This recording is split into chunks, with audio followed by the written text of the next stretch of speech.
All right, shalom, shalom, shalom. First and foremost, I want to give all praise, all honor, and all glory to Yahweh, Bahashem, Yahweh Shai, Bahashem, Rakah, Kodash. I would also like to give double honors to my elders, bishops, and apostles of Great Millstone that do rule well. And I would like to say peace, safety, and salutations to the Lord's beloved elect, to the hopeful elect in 1/3, and Adawan Ratazah. This lesson will be edifying and most importantly exhorting to the sincere sheep of Yahweh Bahashem Yahushai Bahashem Rakah Kodash. And the Wada Abanawa Yahweh Bahashem Yahushai Bahashem Rakah Kodash for giving me the inspiration to do this lesson.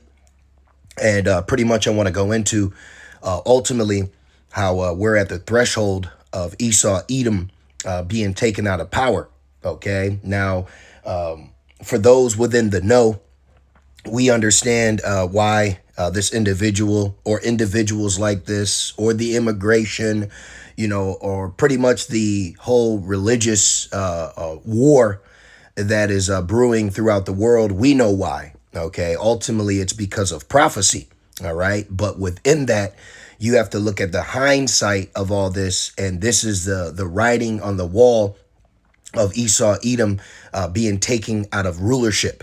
All right. So what I want to do real quick is I want to show you the definition of the word, the writing is on the wall, which this goes back to the account in the book of Daniel, the 5th chapter, which Adawan Ratazah I want to read because, this is nothing new. All right. Let's actually get Daniel 4:17. Okay. What the world is getting ready to experience is that the power, the God of Abraham, Isaac, and Jacob rules in the kingdom of men, and he gives it to whomsoever he will, ultimately for his purpose. And the end rulership that will govern and rule the world in its eternity or entirety will be the nation of Israel by the government under the house of David, Bayath Dawadah. This is Daniel's 4:17. This matter is by the decree of the watchers and the demand by the word of the holy ones, to the intent that the living may know. Okay, this is for you out there to know. It wasn't your vote. All right, it wasn't because of your political stance or your flyers or any kind of speech you've given. All right, the power invested in me. Okay, the power is given on high. It says that the living may know that the Most High ruleth in the kingdom of men and giveth it to whomsoever he will, and setteth up over it the basis of men. And those basis of men are the Edomites. Okay. And right now, okay, I will tell you as a stance of someone that's into theories or conspiracies. Yes, the powers that be, the elite, are ultimately causing a religious divide amongst nations to usher in a third world's war. But what ultimately is going to take place is Esau Edom is going to be taken out of power.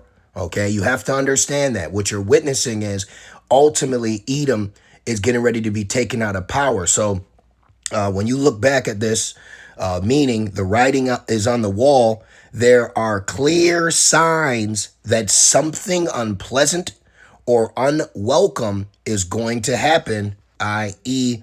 omen. Okay, so you could look at this as an omen to judgment coming, because those good old US of A Edomite Americans are not for this. So they're doing this to rouse them up. But within that rousing up, this is a indicator that you are losing your queendom. You are losing your kingdom. The fact that you can have what appears to be an Ishmaelite, which I actually believe either he's a supporter of Amalek. Okay, I think I took screenshots. I could post it later. You could look it up. Just look him up. Okay, all these guys are insiders. Okay, this guy is for Amalek puppet leaders, but that's to get the people roused up. So the average Edomite, okay, on the far right of the spectrum, is witnessing him losing ground. Okay, and this is going to stir them up for a bigger reason. And this is also going to lead to the Egyptian versus the Egyptian. So I'll read it. It says, Zoran Madani will become first mayor in U.S. history to be sworn in using Quran instead of the Bible. And this took place last night at 12:01. And you can see right here, you got an Ishmaelite, a so-called black woman, and what appears to be a overly tall, liberal, so-called white woman. Okay, if that is a woman. So if you're an Edomite outside looking in, this is not the America that you are used to. So this is showing you, okay, the writings on the wall. This is it. Now there's more things that are going to transpire from this, but the ultimate position you should have in processing this as a watchman is it's over, man. Okay, because I went to Chat GPT. I got Daniel still. I'm going to get that. Oh, actually, before I go to Daniel, which I have it here, let's go to Matthew's 12 real quick. I want to show you about how Yahweh Shai, he broke it down to anybody in rulership of what happens when you are a divided nation. This is Matthew's 12 and 12. Excuse me. Revelation 12 and 12. This is Matthew's 12 and 25. Doce y 25.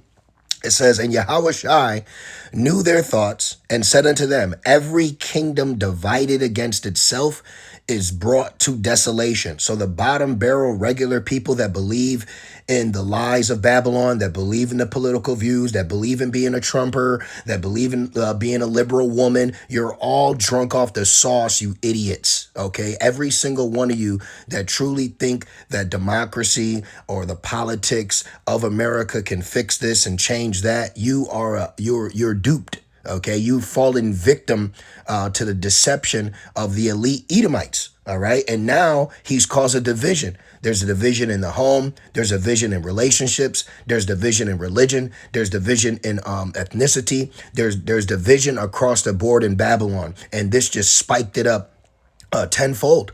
Okay, allowing a appeared to be an Ishmaelite, but I gotta add, remember, this guy is pictured either kissing the wall or he's at a ceremony with Amalek. Either way, he's a puppet, but to the general public of people, they're not thinking like that. They're already in go mode. Okay, so we're in a time of go mode. All right, so you should definitely be looking at 2026 as being a very loud year. Okay, this is going to be a very loud year for a lot of people. And it says, divided against itself is brought to desolation. So desolation is ultimately coming for Babylon. But the regular Edomite here, regular Edomites in France, regular Edomites in Paris, regular Edomites in the UK, they are looking to fight against this. But that is the agenda of the leech, which ultimately is a prophecy from the Lord to cause this rift in everyday life, surrounded by religion, race, and creed. And that's going to spark a holy war, as they would say. This is going to spark a religious war, which is a part of the Muzini Pike plan of the Third World's War. Okay, but it says that the second woe is past, the third woe cometh quickly. So this is all falling in lines with the Lord's will ultimately. It says, in every city or house divided against itself shall not stand. So now you have New York City divided. Okay, so now you're having Edomites, and you know they're livid. Okay, you can only imagine their WhatsApps, their text messages, their group chats, their Facebook groups. You can only imagine what they're saying. And me personally, I follow those algorithms. I personally follow what they're doing. Now, Ezekiel 3 and 17 popped in my mind, so I'm going to go exactly to there. So us as watchmen, we're watching it all. This is Ezekiel 3 and 17. It says, Son of man, I have made thee. Okay, so hopeful elect are made men, and they're made for a purpose. Like I said, I'll make you a new threshing sharp instrument. So right now we're made to be watchers. We're made to be speakers. We're made to be giving you the news. I have made thee a watchman unto the house of Israel. Therefore hear the word at my mouth and give them warning from me. Exactly. So we're in the spirit to warn you. We're not set up to do a podcast that's just to anybody. Okay, we're directly telling the body of believers what's going on, what to expect, what to watch out for. So you should be looking, at more skirmishes, more uprisings, more uproars of the people. This is turning some gears, man. Okay, so now from there, city against city. All right, I want to go into this. So first what I did was I looked up, I said, I wanted to see who's ever been sworn in on the Quran, which you had 2007, 2009, and then you had a 10-year gap, And then in 2019 was Rashida and Ihan, because that was the beginning of that agenda being pushed. See, if you look back slowly, the Somalian situation right now, that was being warned by Edomites and politicians, but it was set up.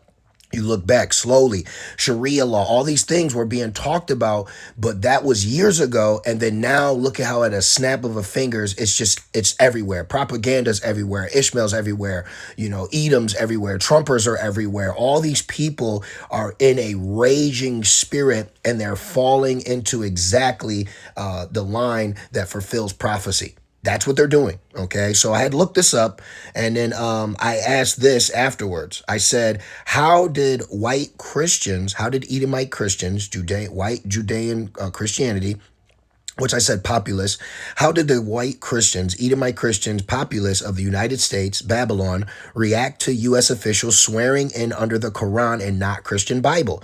It says the reaction among Edomite Christians, populace, and conservative groups in Babylon to U.S. officials, blah, blah, blah, being sworn in has been strong, vocal, and largely negative. Okay, so Edom don't like seeing this. This is the writing on the wall. Now, what this is doing is putting Esau's back against the wall, which now is causing him, let me make sure I got, okay, I'll use this one. I'll keep Daniel there, which is making him now feel like we have to do what our forefathers did when we established our independence. See? So you're witnessing right now Babylon completely corrode from within, okay? It's corroding. 2026, you should expect nothing but corrosion, okay? You should expect nothing but bad for Babylon. Not good, bad, all right? And you're going to see a lot of people change up, a lot of people switch up. Now, let's go down right into this. Let me go over here. There's so much to talk about. This is Isaiah 19:2. And I will set the Egyptians against the Egyptians. And this is exactly how you're seeing it. Okay. Because the modern day Egyptians is Revelations 11. The modern day Egyptians are the Edomites. Okay. The American Edomite citizens. And then of course you have other nations like Jake in a mix of them wanting to be like them. So can you could put them within that bracket when it comes to the Edomite versus Edomite skirmishes, Egyptian versus Egyptian civil war, things like that. But Esau, Edom is the modern day Egyptians, okay? And now you have one Egyptian right here, all right, happy with it, liking it, loving it. And then I should have screenshotted some Trump pictures. But when you look at the other side of the coin, you got masculine, angrily emotional male, female Edomites pissed off at this. Now the scene just came into my mind. When you go watch that movie Civil War, the opening scene, it looks like a New York City setting, and the people are basically fighting to get water distributed to them by their local police. Okay, the police are controlling the water because in the essence of war, you want to cut off supplies of your enemies, and one of that main supply is what? Water. So they cut the water off in the movie. And then the president in that movie, he was going on his third term, which the people had a problem with.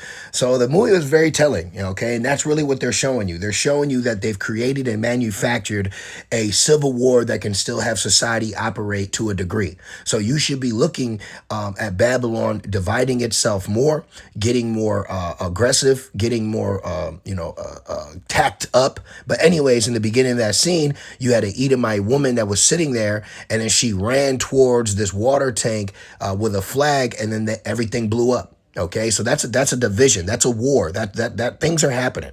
So Isaiah 19:2.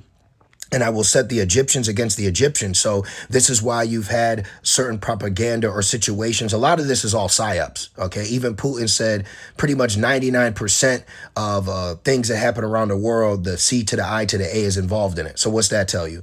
So you have to look at all these psyops. They're making American Edomites feel like they need to do something. They're doing this for a reason. They're making America Edomites feel like they need to take their country back. Isaiah 19:2, and I will set the Egyptians against the Egyptians. And this is how you're seeing it. You're seeing Muslim officials are now U.S. officials, and they're being sworn in on their preferred book of religion, which they're choosing to use the Quran to get people stirred up. All right. So things are actually happening. So before I finish Isaiah 19:2, Let's go into this a little bit. Okay. It says, so in 2006, when Keith Ellison, later Elam Rashida, swore in, look, public outrage and protest. Many conservative commentators and Christian nationalist groups claimed the act was un-American. The U.S. is being Islamized, which is why. Why would now someone could say, well, why? Why are they using Ishmael? What's going on? See, this is why Yahweh Shai said the greatest in the kingdom is a child. When you have too many people that act like they're know-it-alls and they can't humble down and be like, man, I've never heard this before. Can you kind of explain it more? Can you tell it to me like I'm a 5-year-old? See, that's the best way you're going to get information. Okay, so when you look at this, you have to understand that Esau Edom likes using Ishmael as a boogeyman. And there's a lot of reasons why. One, like the scriptures say, he's a wild man. Two, when you look carnally, he has all different facets or faces of color. So this is how you rope Jacob, hence why they're using Somalians, things of that nature. So this is all a bigger plan for a bigger reason. Okay, so you should be looking at expecting Babylon to be hit with a couple things and blamed by a couple people. And I'll leave it like that, okay? At the end of the day, the Bible prophesies that Babylon will ultimately be destroyed, but there will be trouble, turmoil, and fanners leading up to that, okay? Look at all the other ancient rulers. Before the Pharaoh was taken down, he was hit with all kind of plagues. Before Nebuchadnezzar went down, he was smitten, bugged out, writing on the wall. Before his son, was it Belshazzar? I got it in Daniel 5. Look what's happening. So when you look in the script, King Herod, when you look throughout the scriptures, even wicked kings of our power, there's always been a buildup before that empire falls. And we're on the 250th year anniversary. And historians have stated that empires only last 250 years. And the scriptures say the joy of the hypocrite is but for a moment. So we're here. We're at the cups. We're at the threshold. We're at the threshold. Yahweh Shai said it is at the door. Let me get that. Let me finish this real quick, and then I got to get that, okay? But it says, and I will set the Egyptians against the Egyptians, and they shall fight. Remember what Nero said after that staged attempt? Fight. Everyone against his brother. What the fuck do you mean, Brad? You got any fucking immigrants here, man. What about Molly? What about Molly when she gets older, you know? See? Emotion. They're all getting involved. And everyone against his neighbor, city against city, and kingdom against kingdom. So this thing is about to implode within itself, and it's got to fight. It's got to fight without and within. So let me get this threshold scripture. Might title it something along those lines. This is Matthew 24, and might go back to Isaiah 19 as well. But then you got Second Esdras. Oh my goodness, there's just so much good prophetic precepts to delve into. So real quick, it says it is even at the door. Let me see real quick. Where is it? I think I passed it. It's right up in here. I think it's like 31. Yes, 33. Matthew 24 and 33. So likewise ye, when ye shall see all these things, know that it is near, even at the doors. So it's at the doors, man. Okay, we are here. We are here. Very beautiful. All right. So look at this. It says the founders intended the Bible to be used for oaths. And a part of that is freedom of religion. So look at how for so long Esau was allowed to use freedom of religion to destroy KKK, things like that. Remember, we were so-called freed in 1865. The KKK was established in 1865. And let me just add this in for anybody out there listening. Listen, we're not just simple, emotionally held back Negroes focusing on a racist white man. No, we understand that even the racist white man, as Lyndon B. Johnson stated, okay, the white man is nothing, the Edomite everyday American is just nothing but a smaller than a pawn tool used on the chessboard of dominance by the global elites. We understand that. But what we're getting at is how you have been able to use your freedom to oppress, grape, murder, rob, and destroy. Under their freedom of religion, you were allowed to trot around in the name of Jesus and Christianity. Under the freedom of speech, you were allowed to speak against us and say ill things, bywords, niggers, spics, all these things. And you did that because it was your constitutional right. Now you're in a box. You're in a trick bag. Now you have to deal with heathens coming here and being allowed to use your constitutional rights in their culture, just like us on the highways and hedges, okay? The fact that so-called black and brown men can stand on the highways and hedges and actually biblically show you who you are, who we are, what's coming next in your queendom, that's the writing on the wall, bro. Okay, Esau is losing power. He's about to bug out, man, because he sees his queendom is falling, man. Okay, and now they're getting on the Edomite women for getting with Jake. It's over, man. It's over for Esau. It is over for Edomites. It says the founders intended the Bible to be used for oath. This backlash was most visible on conservative talk show radios, which is now what? Podcast, YouTube, Fox News, opinion programs, which now you have different mainstream medias pushing a narrative that Esau is divided in as well. Of evangelical blogs and organizations, some even argued incorrectly that blah, blah, blah, blah, blah. Political figures speaking out. It says right here, Rep. Virgil Good warned that Ellison, that was I think 2006, election was a sign of America losing its value. See, it was a sign. Let's go to this. This is Daniel 5, and we could really start up, but I want to get right to the point. Daniel 5 and 24, Daniel's breaking this down. Then was the part of the hand sent from him, and this writing was written. And this is the writing that was written. Mene, mene, tekel, upharsin. This is the interpretation of the thing.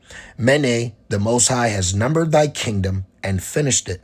Tekel, thou art weighed in the balances and are found wanting.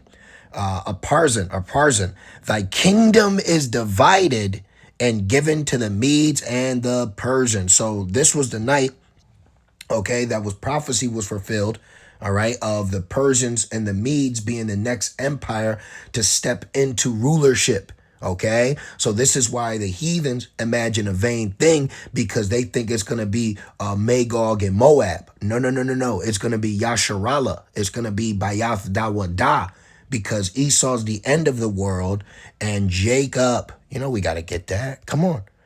Somebody's out there. And personally speaking, as a man, you would think one would be interested in global politics, rulership, worldly global affairs, and how operating a society, and understanding who's the next superpower that's going to take over. And a lot of people aren't, or they just assume it's going to be Moab, but the world has no idea that it's us. You're speaking to a future ruler of the world, okay? You're listening to futures of the world. And I say that humbly, but through faith, knowing that I'm a Hebrew Israelite man, okay?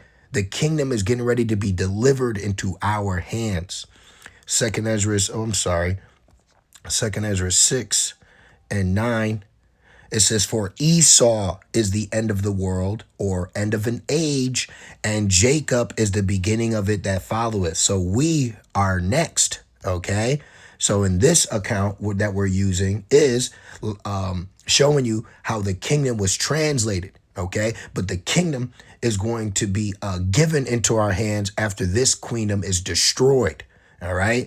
Let me see real quick.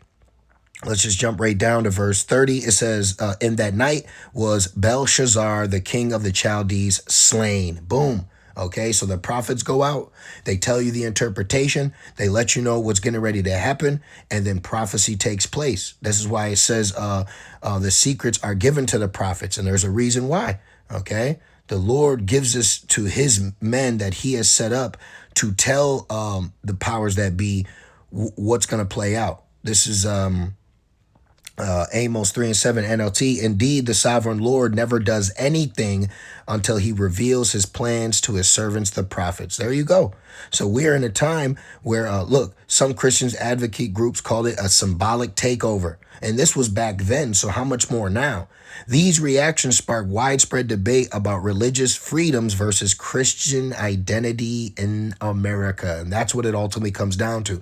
You can mask this parade with just freedom. You can mask this with equal rights. You can do all those things. And a lot of people are so drunk that they believe it. But underneath it all, we know exactly what's taking place. An attempt of an Edomite dominant global reign. Okay, Esau's mind, ultimately, he wants to rule forever. So this is why he has such a pushback when he sees other people expressing their freedom like he expresses his, because it's an infringement on his rights of what? Rulership. The earth has been given into the hand of the wicked. We know, bro. See, you could try to front and act like, no, we just don't like that. No. You want to dominate, you want to rule, you want to have it all, but you're in the end. Psalms 49:11, their inward thought is that their houses shall continue forever, and their dwelling places to all generations. They call their lands after their own name. See, that's what you think. Okay, that's what you think you're gonna continue to do. This is Zechariah 2, or what's that? Zephaniah 2:15. It says, "This is a rejoicing city that dwelt carelessly, that said in her heart, I'm a Christian, I'm a Jew, I rule. Yeah, it could be equal, but I'm ruling over you. I am, and there is none beside me. How then? How is she become a desolation, a place for beasts to lie down in? Everyone that passes by her shall hiss and wag his hand." See, so that's the ultimate end all be all of Babylon. But before that goes down, this is the uproaring, okay, an attempt to keep it. It's like children tugging. It's mine. No, it's mine. No, it's mine. Then you got the banker over him with the monocle. He's fat and the top hat. You know the propaganda, and it's true. But the triumphing of the wicked is short, and the joy of the hypocrite is but for a moment. So let's see here. Anything I got in here? That was about it. Oh, look, among Edomite Christian popular circles, the reaction reflected deeper fears, loss of cultural dominance. See, we called it. The Holy Spirit called it immigration and demographic change, perceived erosion of Christian identity in public life. There you go. There you go. So we're at the end, man. Okay, Esau, Edom is truly at the end of his the rope of rulership. Edom is at the end of the rope of rulership. The rope of rulership is slipping out of his hands. And when that happens, he falls. And it's going to happen quickly, too. Let's actually get that, because the elite ultimately is going to go down. Is that Isaiah 14? I believe so. Let me get that. Remember, Yahweh Shai said, I seen Satan fall as lightning. Right here. This is Isaiah, which this is talking about rulership. The Lucifer is the elite, too. Okay? Because Lucifer just means light bearer. This is not the Edomite Christian breakdown. They're wrong. The scriptures say the book was sealed. It's been opened unto us, and that's through the Holy Spirit. So we have the correct understanding. Isaiah 14:12, it says, "How art thou fallen from heaven?" What happened? How you fall out of rulership? How art thou? Immediately I think about that scene coming to America with Mortimer, which Mortimer is an Amalek name. And Hakeem gave him the money. He said, "We're back." And that's Rev 12. And they came back for a little season. But now that season's up. Now that season's up. It says, "How art thou fallen from heaven, O Lucifer, O light bearer, son of the morning? How art thou cut down to the ground, which did weaken the nation?" So see, he's getting ready to fall. All of them. Babylon, the beast, all of them. Okay, but I just want to make this point for edification's sake. The word Lucifer, see, it just means light bearer. And what's beautiful about it too, it also means the king of Babylon. See? And who's the king of Babylon right now? Nero. So Nero's going to fall, Babylon's going to fall, and ultimately the elites are going to fall. So this is a sign of the end of the rope of rulership. Okay? By design or not, the writing is on the wall. Okay? So I just wanted to do a quick lesson on that. Truly pray that it was edifying. Okay, and we are in the time of biblical prophecy. We are in the time of biblical prophecy. So buckle up.